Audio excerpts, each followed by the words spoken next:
Welcome friends. आइए आज जानते हैं टर्मिनोलॉजी के बारे में कि किस किस तरीके की टर्म आपके साइबर सिक्योरिटी के फील्ड में यूज़ होती हैं। बेहतर होगा इन टर्म्स को आप समझ लें, आप इन टर्म्स को जान लें अगर आप इन फील्ड में आना चाहते हैं, अगर आप साइबर सिक्योरिटी में आना चाहते हैं। तो चलिए शुरू करते हैं।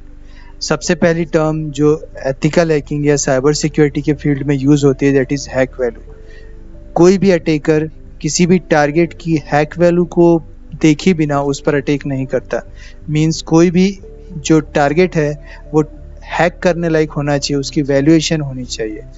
कंपनी का रेवेन्यू कितना है, कंपनी कितनी बड़ी है, ऑर्गेनाइजेशंस कितने एम्प्लॉयज़ वहाँ पे वर्क करते हैं, वहाँ का टर्नओवर कितना है, ये सारी चीज़ें देखे बगैर, या इंटरेस्ट की बात होती है कि उसे उस टारगेट में इंटरेस्ट हो, वही उसकी हैक वैल्यू को डिसाइड करता है। तो ध्यान रखें कि हैक वैल्यू बहुत इंपॉर्टेंट होता है। बगैर हैक वैल्यू के कोई भी आप टारगेट को चूज नहीं करेंगे।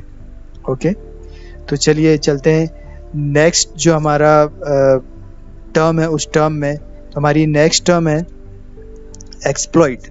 एक्सप्लॉइट का मतलब होता है कि जो भी मैलिशियस प्रोग्राम या स्क्रिप्ट या जो भी आपने चूज किया हो किसी अटैकिंग आपके विक्टिम के लिए, उसे एग्जीक्यूट कर देना। कोई पेलोड आपने जनरेट किया उसे एग्जीक्यूट कर देना, कोई स्क्रिप्ट आपने लिया उसे एग्जीक्यूट कर देना, that is exploit. Zero day attack का मतलब होता है कि जब भी कोई नया अटैक खोजा जाता है तो उस दिन एक जीरो डे अटैक क्रिएट होता है। जब आप सबसे पहली बार डॉस या डीडॉस अटैक खोजा गया होगा उस दिन एक जीरो डे अटैक हुआ होगा। जिस दिन एसक्यूएल इंजेक्शन खोजा गया होगा उस दिन जीरो डे अटैक होगा। या कुछ नया जब आप खोज लेंगे तो यकीन मानिए आप एक जीरो डे क्रिएट करेंगे। और जब भी कोई एक जीरो डे क्रिएट किया जाता है तो हैकिंग कम्युनिटी उस जीरो डे अटैक के बारे में जानने के लिए आपको बहुत सारा पैसा पे करती है। डेजी चेनिंग का मतलब होता है कि जब कोई अटैकर सेम मेथड को यूज करता है बार बार हर एक कंपनी या हर एक टारगेट को हैक करने के लिए, उसकी मेथड जो होती है वो सेम होती है, उसका जो वे ऑफ हैकिंग होता है वो सेम होता है। ठीक सीरियल किलर की तरह जो सेम मेथड से ही किसी बार बार जो नए विक्टिम्स होते हैं उन्हें चूज करता है और उन्हें किल करता है। तो वही चीज़ यहाँ पर यूज होती है डेजी चेनिंग में। एक अटैकर जो बार बार सेम मेथड यूज करता है उसे डेजी चेनिंग कहलाते हैं। वल्नरेबिलिटी का मतलब होता है कि किसी टारगेट में कमियां या लूप होल्स को ढूंढना। जब तक किसी टारगेट में वल्नरेबिलिटी नहीं होगी आप उस टारगेट को हैक नहीं कर सकते। तो वल्नरेबिलिटी मीन्स लूप होल्स या कमियां जो उस पर्टिकुलर आपके टारगेट में या आपकी अटैकिंग मशीन में होती है, जिनके थ्रू उस सिस्टम में आप इंटर कर सकते हैं, उस सिस्टम में आप घुस सकते हैं। आई होप इतनी टर्म्स आपको क्लियर हुई होगी। और आपके लिए सारी टर्म्स जानना इसलिए भी ज़रूरी है क्योंकि इन्हीं टर्म्स को आप बार बार पूरे के पूरे कोर्स में जानेंगे। ओके, सो एक एक टर्म्स के बारे में ध्यान से देखिएगा। पेलोड का मतलब होता है एक ऐसा मैलिशियस प्रोग्राम जिसे आप जनरेट करते हैं अलग अलग तरह के ऑपरेटिंग सिस्टम्स के लिए।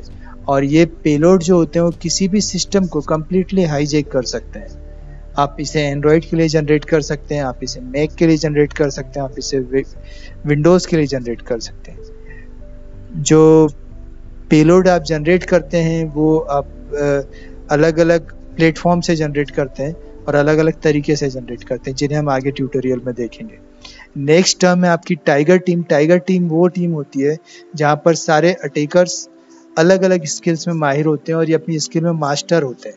कोई टारगेट वेबसाइट हैकिंग में बहुत माहिर होगा, कोई टारगेट स्क्रिप्टिंग में बहुत माहिर होगा, कोई टारगेट होगा जो एंड्रॉयड हैकिंग में बहुत माहिर होगा। ऐसे बहुत सारे जो अटैकर्स हैं वो एक साथ बैठकर अपनी टीम बनाते हैं जिन्हें हम टाइगर टीम कहते हैं। टीओई का मतलब होता है टारगेट ऑफ इवोल्यूशन। मतलब कोई भी टारगेट जिसकी जो इवोल्यूट किया जाता है, जिसे एनालाइज किया जाता है कि वो टारगेट हैक करने लायक है या नहीं, that is target of evolution. Doxing. Doxing का मतलब होता है कि किसी भी सिस्टम के बारे में या किसी ऑर्गेनाइजेशन के बारे में उसकी जितनी भी इंफॉर्मेशन है वो सारी की सारी इंटरनेट के थ्रू रिसर्च करना या उनके आउटसाइड सोर्सेज से निकालना, दैट इज डॉक्सिंग। तो डॉक्सिंग वो टर्म हो गई जहाँ पे किसी टारगेट के बारे में डायरेक्टली आप इंटर ना करके उस टारगेट या उस कंपनी या उस इंडिविजुअल के बारे में बाहर से सारी इंफॉर्मेशन निकालते हैं जो ऑलरेडी अवेलेबल है। बोट का मतलब जो टर्म है वो रोबोट से आई है। बोट मीन्स ऑटोमेटेड एग्जीक्यूट होने वाली टर्म या सॉफ्टवेयर्स जो ऑटोमेटिकली वर्क करते हैं, ऑटोमेटिकली एग्जीक्यूट होते हैं, दैट इज बोट। तो ये टर्म्स हैं जो आपको एथिकल हैकिंग की फील्ड में यूज़ होती हैं। तो आई होप आपको ये समझ में आई होगी। आइए अब जानते हैं कि किन किन स्किल्स का हमें यूज़ करना चाहिए और कौन कौन सी स्किल्स एक अच्छे एथिकल हैकर में होना चाहिए। तो सबसे पहले बात करते हैं ऑपरेटिंग सिस्टम्स की। तो जितने ज़्यादा ऑपरेटिंग सिस्टम्स के बारे में आप जान सके उतना अच्छा है। Android, Windows, Linux, Mac, Unix, और सबसे मस्ट है कि आप सर्वर ऑपरेटिंग सिस्टम्स के बारे में जानें। किसी ब्लैक बॉक्स टेस्टिंग को आप कर रहे हो और वहाँ पर आप उस सिस्टम के अंदर इंटर करते हैं और आपको पता चलता है कि वहाँ पे सर्वर 2012 यूज़ हो रहा है, जिसके बारे में आपको कुछ नॉलेज ही नहीं, तो वहाँ से आप कोई भी इंफॉर्मेशन लेकर नहीं आ सकते।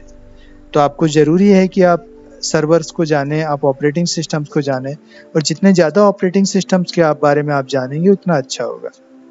ओके, तो नेक्स्ट जो स्किल जो है ये समझ में आई होगी। नेक्स्ट स्किल जो हमें यूज़ करनी चाहिए या जो एक अच्छे हैकर में होनी चाहिए, that is basic knowledge of hardware. आपको हार्डवेयर का नॉलेज होना चाहिए। एक अच्छे हैकर का मतलब होता है कि जैसे प्रोग्रामिंग लैंग्वेज का नॉलेज हो, जिसे सॉफ्टवेयर्स का नॉलेज हो, और जिससे हार्डवेयर का नॉलेज हो। नेक्स्ट थिंग जो हमें जाननी चाहिए वो है प्रोग्रामिंग लैंग्वेजेस। तो जितना ज़्यादा आप जान सके उतना अच्छा, पर अगर नहीं तो आप कम से कम पाइथन जानते हो, आप सी और C++ जानते हो, आप PHP जानते हो, आपको जावा और जावास्क्रिप्ट का नॉलेज हो, और आपको बैच फाइल प्रोग्रामिंग आती हो।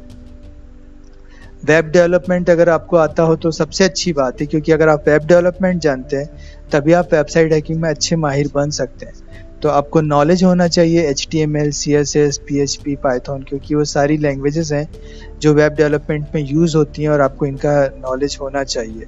ओके, जो लास्ट थिंग जो आपको मस्ट है, जो आपको आनी ही चाहिए, that is networking. Networking means कि डेटा किस तरीके से इंटरनेट पर फ्लो होता है, और हैकिंग मीन्स आप उसे किस तरीके से मॉडिफाई कर सकते हैं।